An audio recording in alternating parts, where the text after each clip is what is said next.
If this is a small taste of what's in store for the future, then I'm on board with the prospect of ultra-thin phones.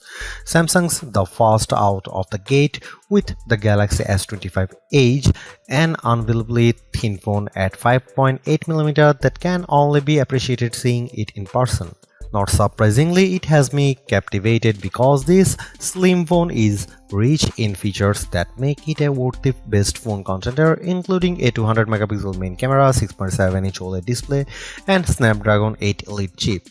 But at the same time, I am torn because at $1,099 it's intruding on Galaxy S25 Ultra territory, so I'm left wondering if the trade-offs with the Galaxy S25 Edge are worth it.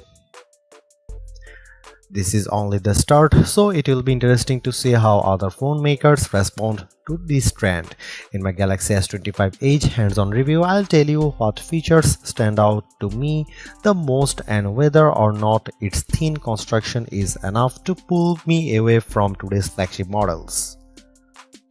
Does a thin construction warrant a hefty price point?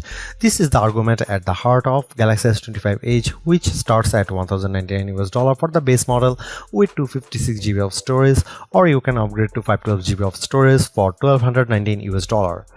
This phone doesn't come cheap at all and will make anyone really think twice about its value, but I can say if it's worth the high price until we have put this device through its paces. The Galaxy S25 Edge is $100 more than S25 Plus and $200 less than S25 Ultra. You get 3 color options to choose from: Titanium Silver, Titanium Jet Black, and Titanium Icy Blue. Out of the 3, Titanium Icy Blue certainly stands out the most for its piercing color, but it won't matter as much if you intend on putting a case over it.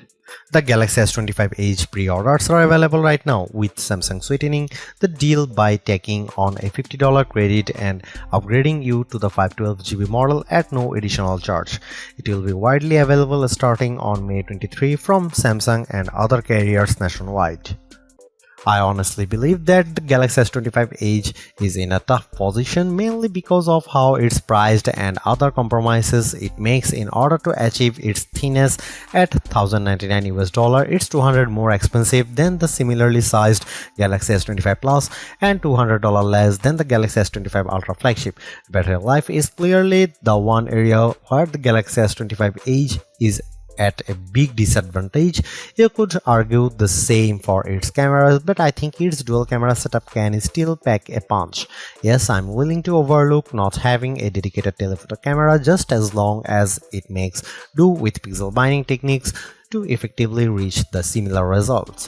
You can't take away Samsung's accomplishment here in creating a flagship phone that's bonkers thin compared to anything else around, but it doesn't leave me with much of a lasting impression.